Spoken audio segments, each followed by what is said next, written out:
Operation blue star 1984 में भारत सरकार द्वारा किया गया एक महत्वपूर्ण मिलिट्री ऑपरेशन था, जिसका मोटिव पंजाब के अमृतसर में रहे गोल्डन टेम्पल से सिख मिलिटेंट ग्रुप को हटाना था।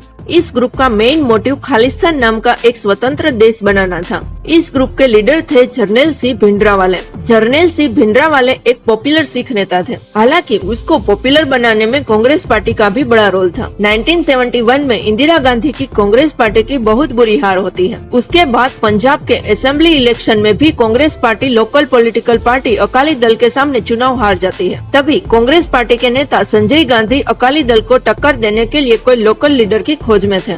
इसी दरमियान जरनैल सिंह भिंडरावाले उसकी नजर में आते हैं, जिसके साथ मिलकर आने वाले जनरल और असेंबली इलेक्शन में कांग्रेस पार्टी पंजाब में अकाली दल को हराने में कामयाब रहती है। सिख धर्म के बारे में जरनैल सिंह बहुत ही प्रतिभाशाली तरीके से बात करते थे, जिसकी वजह से बहुत सारे सिख ग्रुपों में उसकी पॉपुलैरिटी बहुत ही बढ़ गई थी। उसके कहने पे लोगों ने बाल टाठी काटना और दारू सिगरेट पीना भी छोड़ दिया था। साल 1980 तक पंजाब की राजनीति लैंग्वेज और धर्म के चंगुल में फंस गई थी। यहाँ लोगों में हिंदू तथा सिख धर्म और हिंदी तथा सिख लैंग्वेज के बीच तनाव चलता रहता था।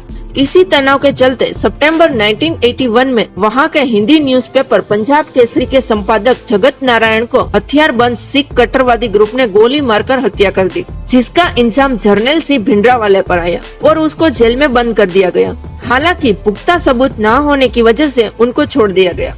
आगे जाकर भिंडरावाले ने अमृतसर के गोल्डन टेम्पल को अपनी सभी एक्टिविटीज का बेस बनाया। इसी दरमियान पंजाब के कुछ कट्टरवादी ग्रुपों में खालिस्तान नाम के अलग देश की मांग भी बढ़ने लगी। इसी खालिस्तानी मूवमेंट के लीडर भी जरनैल सिंह भिंडरावाले ही थे। जैसे जैसे भिंडरावाले का प्रभुत्व और फॉलोअर्स बढ़ने लगे, उसका गोल्डन टेम्पल पर प्रभुत्व भी बढ़ने लगा। दूसरी ओर पाकिस्तान गवर्नमेंट भी इस सिचुएशन का फायदा उठाना चाहती थी। उसके मुताबिक जैसे भारत ने बांग्लादेश को पाकिस्तान से अलग करके एक स्वतंत्र देश बनाने में मदद की थी, वैसे ही पाकिस्तान भी भिंडरावाले को हथियार और दूसरी चीजें सप्लाई करके भारत से अलग खालिस्तान देश बनाने में मदद करेगा, जिसकी वजह से गोल्डन टेम्पल बहुत सारे सशस्त्र कट्टरवादियों का गढ़ बन गया था। इसी ग्रुप ने अप्रैल 1983 में पंजाब के डीआईजी एएस अठवाल की गोल्डन टेम्पल में गोली मारकर हत्या कर दी। इसके अलावा यह कट्टरवादी ग्रुप बहुत सारी हिंसक एक्टिविटीज में शामिल रहा और धीरे धीरे बहुत सारे हथियार जमा करके गोल्डन टेम्पल के अकाल तख्त पर कब्जा कर लिया।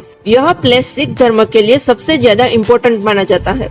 इसी के बीच पंजाब, हरियाणा और देश के अलग अलग प्रदेश में हिंदू और सिखों के बीच तनाव भी बढ़ता जा रहा था। तभी प्रधानमंत्री इंदिरा गांधी के नेतृत्व में भारत सरकार ने बढ़ते सिख कट्टरवाद को नेशनल थ्रेट मान के उस पर निर्णायक एक्शन लेने का डिसीजन लिया। इसी के साथ शुरू होता है ऑपरेशन ब्लू स्टार, जिसके तहत 1 जून 1984 को इंडियन आर्मी गोल्डन टेम्पल के परिसर को घेर लेती है। अगले दिन 2 जून को इंदिरा गांधी दूरदर्शन पर आते हैं और सिख कट्टरवादी ग्रुप को सरेंडर करने और बातचीत करके सिचुएशन हैंडल करने की अपील करते हैं। हालांकि इस अपील का भिंडरावाले पर कुछ असर नहीं होता है, जिसकी वजह से आर्मी को टेम्पल के अंदर जाकर सभी कट्टरवादियों को पकड़ने के लिए ऑर्डर दिए जाते हैं। 5 जून को इंडियन आर्मी गोल्डन टेम्पल के अंदर जाती है। हालांकि भिंडरावाले के पास बहुत ही बड़ी मात्रा में ऑटोमेटिक हथियार और रॉकेट लॉन्चर होने की वजह से यह फाइट बहुत ही इंटेंसिव हो जाती है। यहाँ इंडियन आर्मी के लिए गोल्डन टेम्पल में फंसे सिटीजन्स को बचाना और टेम्पल जैसे रिलीजियस प्लेस को ज्यादा नुकसान न हो, ये ध्यान रखना भी जरूरी था। हालांकि इंडियन आर्मी के लिए ये भी जरूरी था कि सभी मिलिटेंट सुबह होने से पहले ही पकड़े जाए, वरना आसपास के और ज्यादा मिलिटेंट्स इकट्ठा होकर आर्मी पर बड़ा हमला भी कर सकते हैं। इसी वजह से आर्मी ने टैंक का भी यूज किया,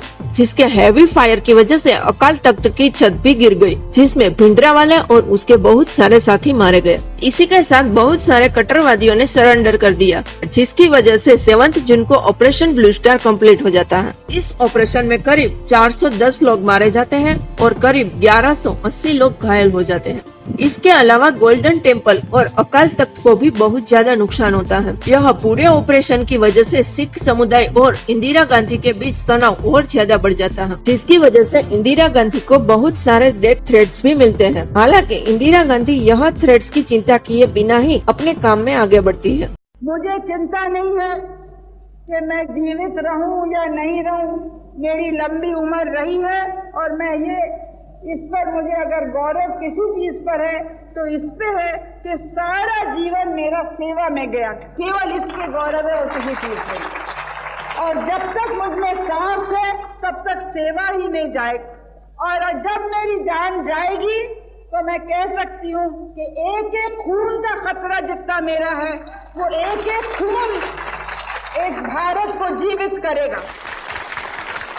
31 अक्टूबर 1984 को इंदिरा गांधी प्रधानमंत्री निवास में एक इंटरव्यू देने की तैयारी कर रही थी। सुबह 9:20 को जब वो अपने आवास से बाहर निकली तब उनके दो बॉडीगार्ड सतवंत सिंह और बेउद सिंह ने ही अपनी सर्विस गन से इंदिरा गांधी की हत्या कर दी। यहाँ बॉडीगार्ड का मेन मकसद इंदिरा गांधी के द्वारा करवाए गए ऑपरेशन ब्लू स्टार का बदला लेना था। दोस्तों, इसी ऑपरेशन ब्लू स्टार में से सीख लेके भारत ने ऐसी सिचुएशन को हैंडल करने के लिए 1986 में NSG कमांडो का ग्रुप बनाया, जो कोई भी हाईजेक सिचुएशन को बहुत ही कम कैजुअलिटीज के साथ हैंडल कर सकते हैं। तो दोस्तों, यह थी ऑपरेशन ब्लू स्टार की पूरी कहानी, जिसका सिख समुदाय और भारत की राजनीति में आगे जाकर बहुत ही बड़ा रोल रहा। अगर आपको ये वीडियो अच्छा लगा तो वीडियो को लाइक करें एंड सब्सक्राइब करके हमें मोटिवेट करें। Thank you.